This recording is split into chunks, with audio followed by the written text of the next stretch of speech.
Esta semana ha vuelto a salir a la calle el diario The Times de Londres, uno de los clásicos de la prensa mundial. Hace aproximadamente un año que dejó de publicarse por razones económicas y también por razones de adaptación de las viejas instalaciones a otras más modernas y sofisticadas. Vuelve con la solera de siempre, aunque la salida ha ido emparejada a no pocos problemas. Informe Semanal ha estado en Londres y ha vivido, junto con la redacción del periódico, la alegría de la reaparición del The Times, un diario del que se dice que con él desayunan los ingleses cada día.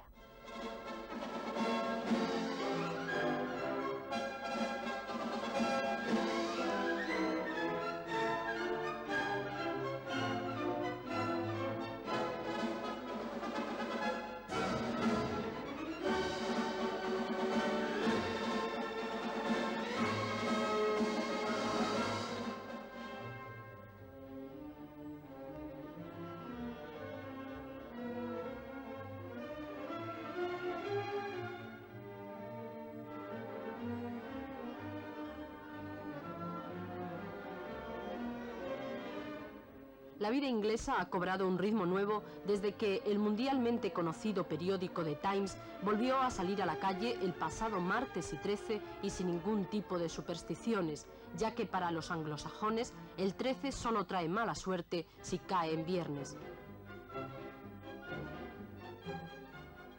El Times es todo un símbolo de la vida londinense.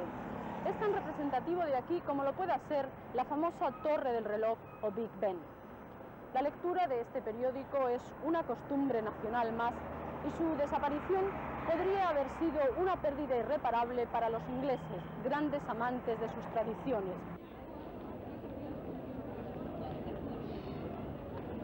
Así, el pasado martes, cuando aún no había amanecido, gran cantidad de gente acudió apresuradamente a los kioscos a comprar el primer número de la nueva etapa de este periódico. A las pocas horas de salir, estaban agotados los 400.000 ejemplares que se publicaron del Times. La tirada fue superior a la habitual, cifrada en 300.000.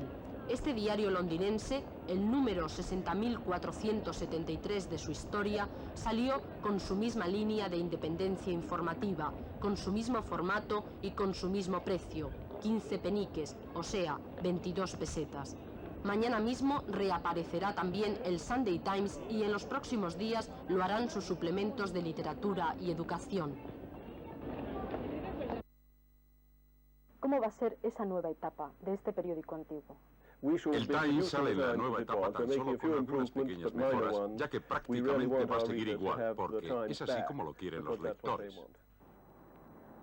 En Fleet Street, o en la famosa calle de la tinta, donde están casi todos los periódicos londinenses, no ha gustado demasiado la vuelta de estas publicaciones.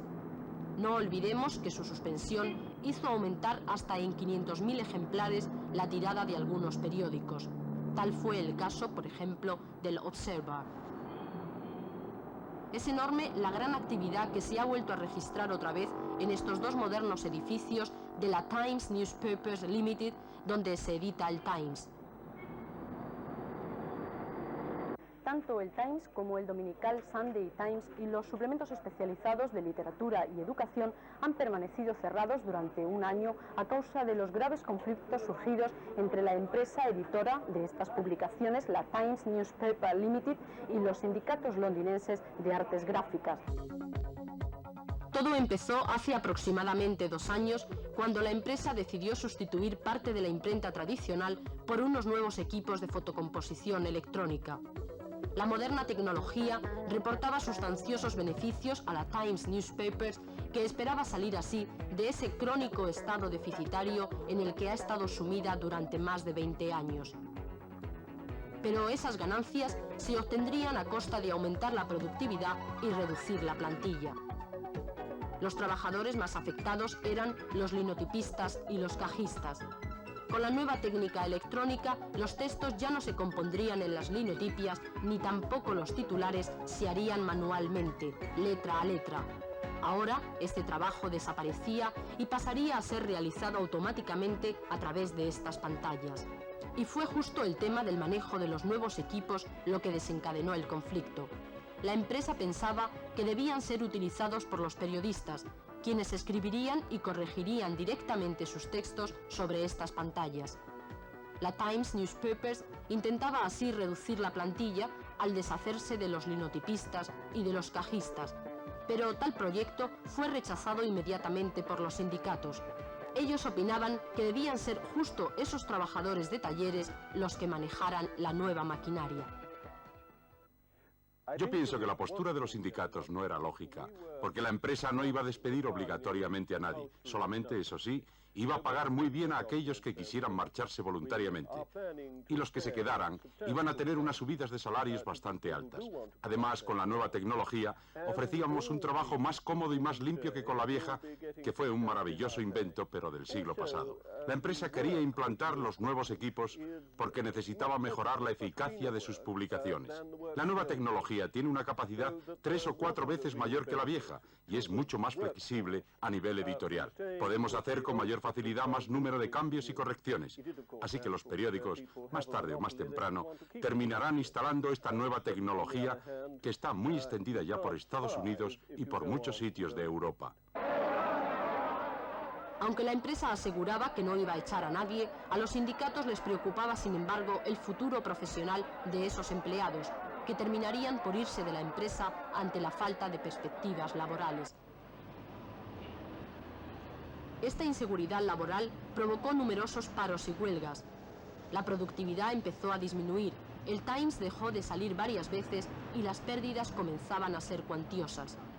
En medio de este clima de tensión, la Times Newspapers decidió el cierre de sus publicaciones, tema que se llegó a debatir hasta en el Parlamento. Así, el 30 de noviembre de 1978 se publicaba el último número del Times. A los pocos días le sucedía lo mismo al Sunday Times y a los suplementos de literatura y educación. Se iniciaba así un cierre que le produciría a la empresa más de 4.000 millones de pesetas de pérdidas. Pero también a los sindicatos el cierre les costó caro. ¿Cómo ha sido este año de cierre para los sindicatos británicos de artes gráficas y para los trabajadores del Times? Pues ha sido un año difícil y caro para los sindicatos. Hemos tenido que pagar 40 libras semanales a estos trabajadores, que han recibido además otras 40 libras a la semana que les daban sus compañeros del resto de los periódicos londinenses. Y es que ha habido mucha unión entre todos los trabajadores de esta industria. Pero todo esto ha merecido la pena, porque al final ellos han ganado su lucha. Ha sido este un tenso y largo año de cierre al que solo los periodistas pusieron una nota de humor. Fue este verano cuando ellos sacaron a la calle un Times de mentira al que llamaron Not Yet Times, o lo que es lo mismo, el Times todavía no.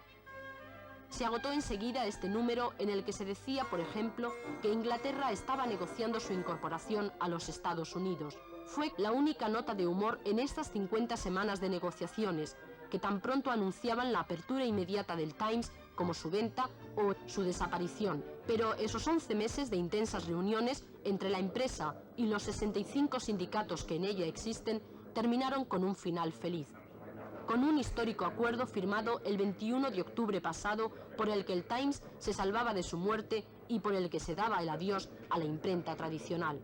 ¿Cuáles son las características principales del acuerdo que los sindicatos londinenses de artes gráficas han firmado con el Times?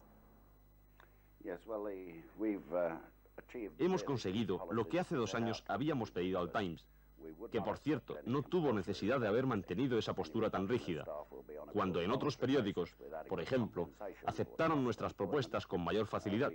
De todas maneras, con este acuerdo hemos conseguido unos salarios mucho más altos y unas condiciones de trabajo mucho mejores. A cambio, hemos tenido que aceptar que en el plazo de 2 años se reduzca la mano de obra en un 45%. Con este acuerdo, que durará 2 años, los sindicatos han conseguido para los trabajadores de la Times Newspapers los mejores sueldos de la prensa londinense. La media de los nuevos salarios es de 37.000 pesetas por una semana de 34 horas de trabajo. Pero a cambio, los sindicatos han permitido a la empresa que reduzca la plantilla. Tema este todavía muy delicado que se discutirá en el plazo de 1 año. ¿Cómo se va a efectuar esa reducción de plantilla? La reducción de plantilla se irá haciendo de diversas maneras. Se aceptará el retiro voluntario. La gente de 65 años, por ejemplo, podrá dejar su puesto con compensaciones económicas bastante buenas. Y luego, si alguien muere, su puesto no se llenará. El acuerdo al que hemos llegado con los sindicatos es realmente bueno, el mejor que hay en toda la prensa londinense. Hemos conseguido con este acuerdo mejorar nuestra productividad, reducir el número de obreros trabajando aquí en el periódico y encontrar un nuevo camino para arreglar nuestros desacuerdos. Todo esto quiere decir que hemos incrementado la productividad en el Times en un 30%. Tanto empresa como sindicatos están contentos con este acuerdo que, aunque permite la vuelta de las 5 publicaciones de la Times Newspapers, sin embargo, ha dejado sin resolver la cuestión principal, el tema del manejo de los equipos. De hecho, el Times ahora se vuelve a seguir imprimiendo por los métodos tradicionales, mientras la nueva tecnología continúa parada, y lo único que se hace con ella actualmente es enseñar su manejo. Estos modernos equipos costaron más de 400 millones de pesetas a la poderosa organización Thomson, propietaria de la Times Newspapers, además de otros importantes negocios. El canadiense Roy Thomson, ya fallecido, compró hace unos 10 años el Times. Este periódico fue creado por John Walter el 1 de enero de 1785 y empezó llamándose Daily Universal Register. 3 años más tarde adoptaría su definitivo nombre, The Times. En sus más de 60.000 números publicados está narrada día a día la historia de nuestros últimos 197 años. Tiene en su haber importantes primicias informativas. Por ejemplo, fue el primero en dar cuenta del Tratado de Versalles incluso antes de que lo supiera el gobierno. También este periódico fue el primero en utilizar en su imprenta la máquina de vapor, revolucionaria innovación tecnológica de aquel momento por la que protestaron sus empleados, ya que provocaba una reducción de mano de obra. El problema, como vemos, no es nuevo en el Times.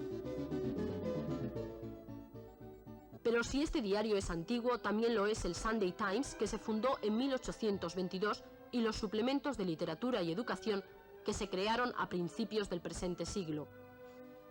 Son pues las 5 publicaciones de la Times Newspapers unas publicaciones históricas a las que la nueva tecnología ha estado a punto de provocar su muerte. Son estos los pros y los contras de la nueva técnica, que mientras trae la salvación económica a muchas empresas periodísticas, provoca por otro lado un fuerte paro laboral.